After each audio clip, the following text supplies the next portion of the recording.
Okay, so I guess I'll briefly review what we did last time, and then we continue.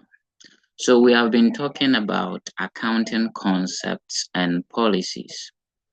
And the simple thing I can tell you is that these are rules and regulations that guide how, you know, reporting in financial accounting should be done. So in simple terms, they are just guidelines, okay, telling us how to do things in financial accounting. So we went on to see that accounting concept and policies are basically set of assumptions and conventions that help the financial accountant to know how to go about things. So they are just guidelines, right? Okay. But it's important that we appreciate that globally there are accepted accounting principles, and that is the GAAP, generally accepted accounting principles, right? So this set of principles guides how things are done in accounting. Great.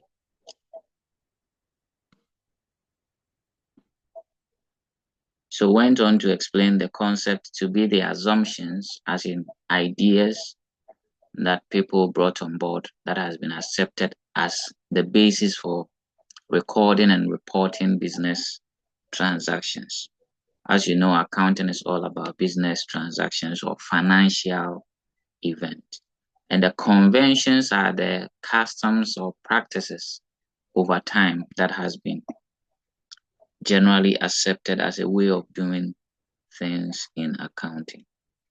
Okay, so we started looking at these concepts and policies, and the first one we saw was the going concern concept. Going concern concept, which assumes that once you set up a business today, it is going to continue into the future. That is to say, businesses are not assumed to die, but they are assumed to be living. Like the way when you give birth to a child, you expect that the child will grow into an adult. The same way when you set up a business, the assumption is that the business is going to stay longer and not going to die within the shortest possible time. Okay. So that was the bit about the going concern. We also saw the accrual or matching concept. The accrual or matching concept. Prof. Dameki was here. Prof, can you tell us a bit about accrual and matching concept?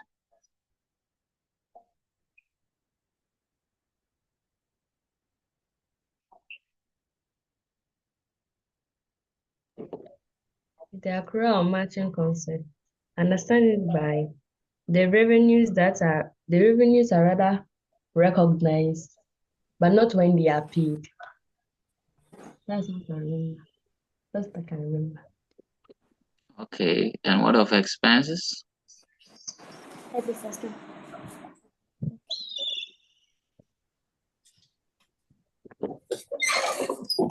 recognized as the revenues.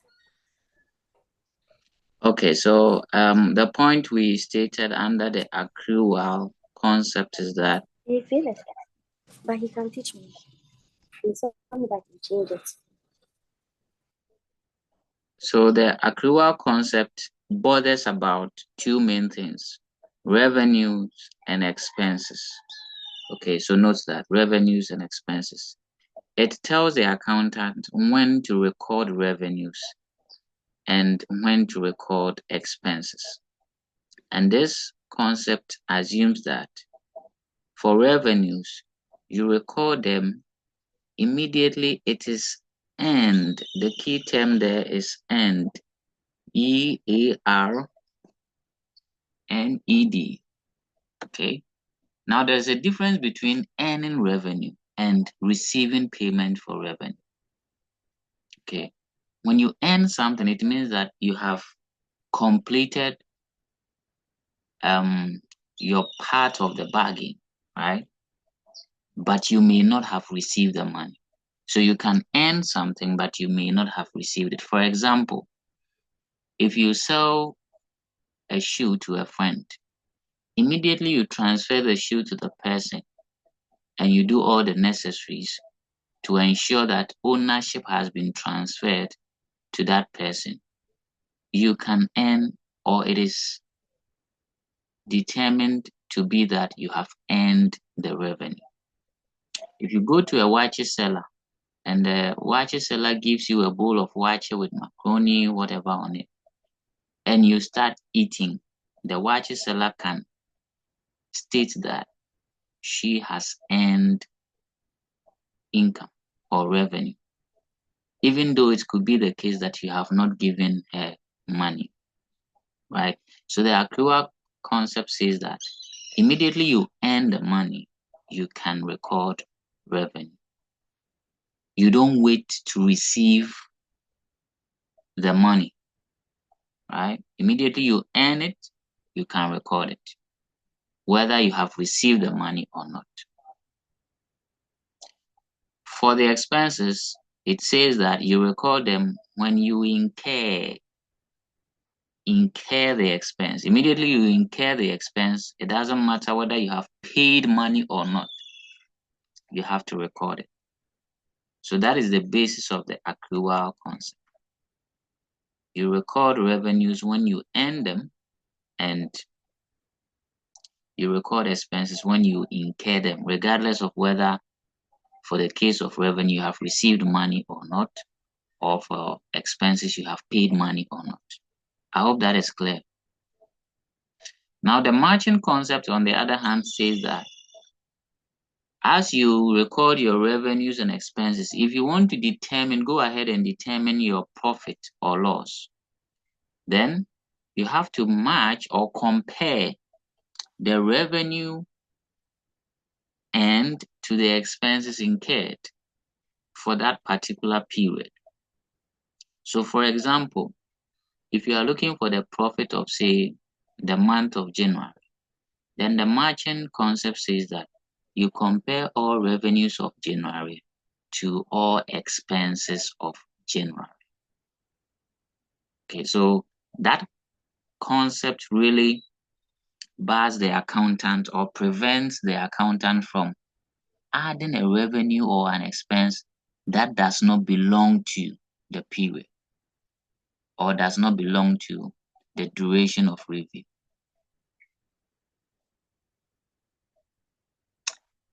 So I hope it's clear now. Any question?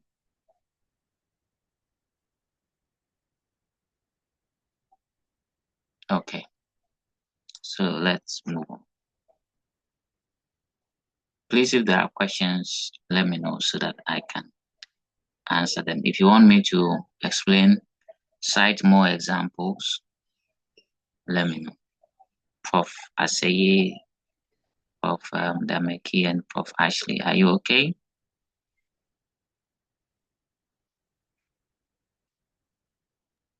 Yes, please. Okay, great. Now the next concept we are moving on to is the consistency concept. So who is going to read that for us? Consistency. Prof. Ashley, can you do that for us?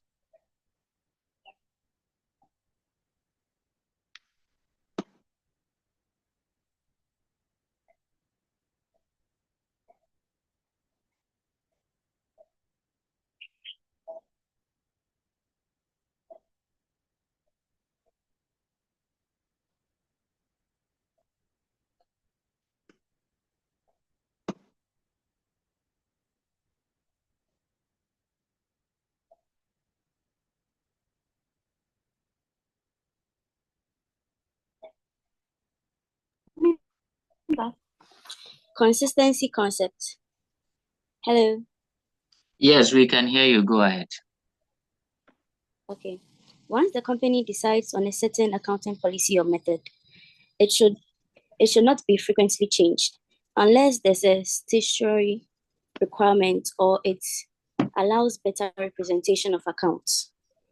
If accounting methods are frequently changed, comparison of financial statements for one period with those of other periods would be difficult. The change and its effects on profits should be disclosed in financial statements. Okay. So I think this one is straightforward. It says that maintain the policies or the methods you choose. You are not supposed to be changing them. Okay. However, it doesn't also totally prevent changes. It says that changes should be made when they are necessary. So that's the bit where it says that unless there is a statutory requirement or it allows better representation of account. If the change is one that is needed to make the users of accounting information appreciate the information given, then it is supposed to be done. But even at that, you have to provide the reasons why you are changing and the effect of such changes. And that is what Prof read, that the change should be disclosed in the financial statement.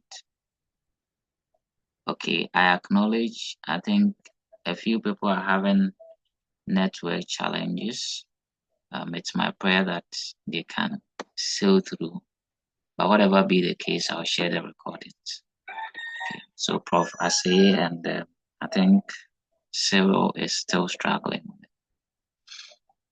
Great. So let's move on. So that's the consistency concept, that once a policy or a method is chosen, it should be maintained, but the changes should be done when necessary, and such changes should be disclosed.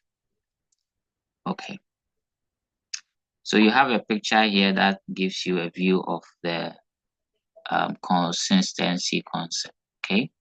So if you choose a certain method in year one, and for those of you who do cost accounting, you know this method, FIFO, or probably you've heard of it, FIFO-LIFO. FIFO means first in, first out. It's a method of recording or valuing stock.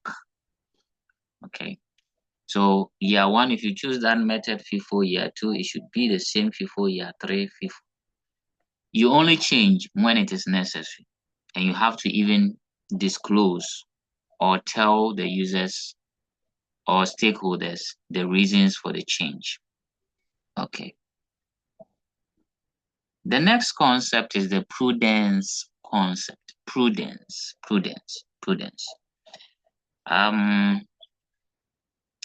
Actually the consistency. So Prof. Sandra, you do the consistency. The prudence concept for me. Prudence concept. This principle is often described as anticipate no profit and provide for all possible losses. It is also known as conservatism. However, losses, even those not really realized but with the remote possibility of occurring, should be incurred in the financial statements. So all losses are recognized. Those that have occurred or are even likely to occur, but only realized profits are recognized. Okay. So this concept, prudence, also known as conservatism, okay, is a concept or a principle that tells the accountant to be very careful in projecting or expecting or anticipating profits.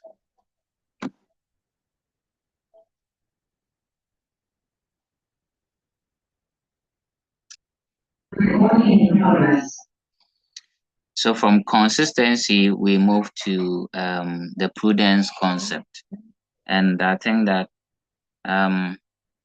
that concept is very simple. It tells the accountant to focus on future possible losses rather than profits.